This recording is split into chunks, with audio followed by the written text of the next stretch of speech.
naman, pareho pa rin. Balita sa TV, puro patayan.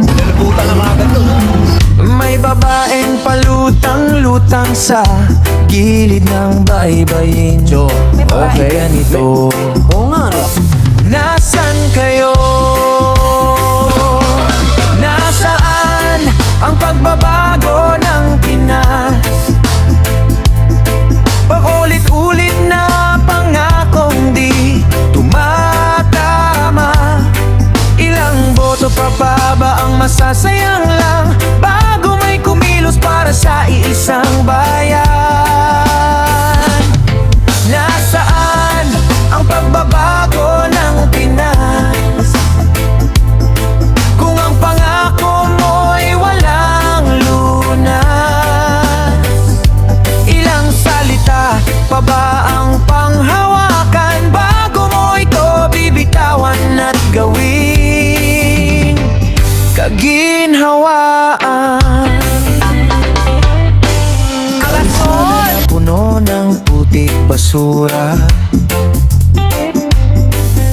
Sino pa ang babati kung yan ang makikita? Patayan dito, nakawaan doon. Ano ang nangyari sa bansa ng Pinas? Bakit ganito? Nasaan ang pagbabago ng Pinas? Paulit-ulit na pangakong di tumatama.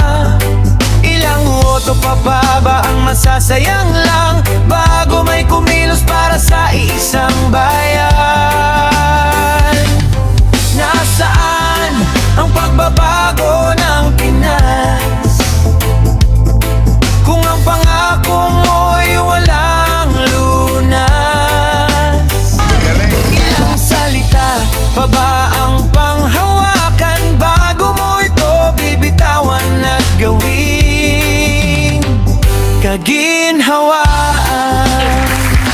Baka naman tayo rin ang sagot kung bawat boto pinag-iisipan. Kung sa maliit na bagay marunong makontento, baka gumanda at maging maayos ang ating bansang Pilipinas.